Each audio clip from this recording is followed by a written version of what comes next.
పర్యటిస్తారు. ఈ సందర్భంగా పాలేరు నియోజకవర్గంలో 371 కోట్ల అభివృద్ధి పనులకు ఆయన శ్రీకారం చుట్టనున్నారు. శంకుస్థాపనలు, ప్రారంభోత్సవాల తర్వాత కాంగ్రెస్ మున్సిపల్ ఎన్నికల ప్రచార సభలో పాల్గొంటారు. ఆ తర్వాత ఖమ్మంలో జరిగే సిపిఐ శతాబ్ది ముగింపు ఉత్సవాల సభకు హాజరై ప్రసంగిస్తారు.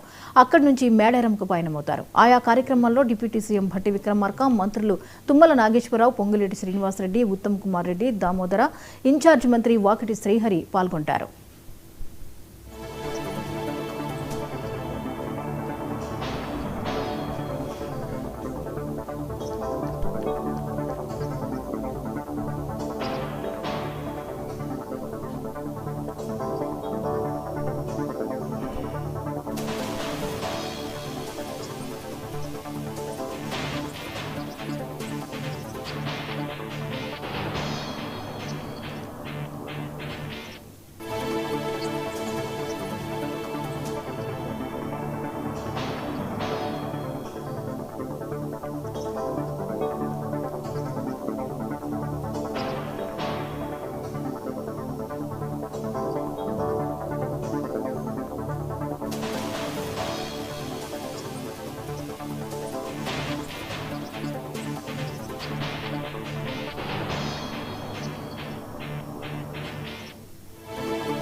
ఈ అంశంపై మరిన్ని అప్డేట్స్ ని రీజనల్ కోఆర్డినేటర్ ఖమ్మం నుంచి చిరా రవి అందిస్తారు. రవి, చెప్పండి, ఈరోజు సీఎం రేవంత్ రెడ్డి పర్యటన వివరాలేంటి?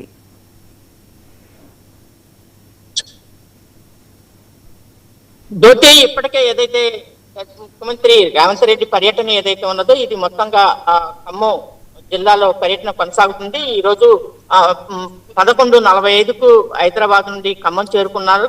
ఖమ్మంలో ఏదైతే పలు అభివృద్ధి సంక్షేమ పథకాలకి 371 కోట్ల అభివృద్ధి సంక్షేమ పథకాలకి ఏదైతే తను నిధులు కేటాయించడం జరిగింది. ఈ నేపథ్యంలోనే ఇక్కడ ఉన్నటువంటి ప్రధానంగా కూసుమంచిలో ఉన్నటువంటి పాలేరు నియోజకవర్గంలో కూసుమంచిలో ఉన్నటువంటి 100 పడకల ఆసుపత్రి, దాంతో పాటుగా అక్కడే ఉన్నటువంటి ఏదైతే వ్యవసాయ మార్కెట్ సంబంధించినటువంటి నూతన వ్యవసాయ మార్కెట్ ఏదులాపురానికి సంబంధించినటువంటి, దాంతో పాటుగా మిగతా సంబంధించినటువంటి జేఎన్టీయు సంబంధించినటువంటి భవనాలు, ఇవన్నీ కూడా మొత్తం కూడా ఏదైతే ఉన్నాయో ఇవన్నీ కూడా శంకుస్థాపన కార్యక్రమాలు అయితే ఉన్నాయి.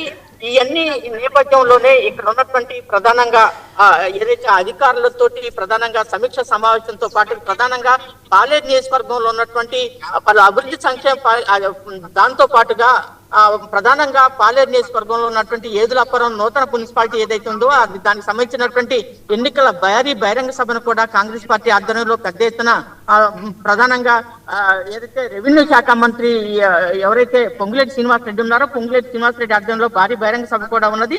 ఆ సభలో కూడా రేవంత్ రెడ్డి ప్రసంగిస్తున్నారు. దాని తర్వాత పైలాన్ ప్రాజెక్టు మొత్తం ఏదైతే ఉన్నాయో దాని ద్వారా ఏ జరుగుతున్నటువంటి వాటిని పైలాన్ తోటి ఆవిష్కరించడం జరుగుతుంది.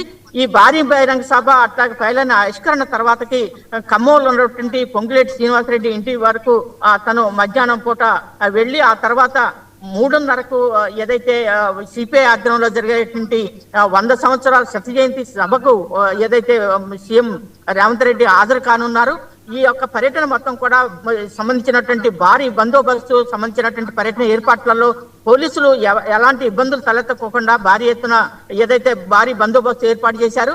ఇప్పటికే ఏదైతే సిపి సంబంధించినటువంటి మొత్తం కూడా పర్యటనలకు సంబంధించినటువంటి ఏర్పాట్లలో ప్రధానంగా భద్రతా ఏర్పాట్లు ఎక్కడ ఇబ్బందులు తలెత్తకోకుండా ప్రధానంగా సీఎం రేవంత్ రెడ్డి సంబంధించినటువంటి జన సమీకరణలో కానీ అట్లాగే సభల్లో కానీ ఎలాంటి అవాంఛనీయ సంఘటనలు జరగకుండా పోలీసులు భారీ బందోబస్తు కూడా నిర్వహించిన సందర్భం నెలకొంది. జ్యోతి, రైట్, థ్యాంక్ యూ రవి.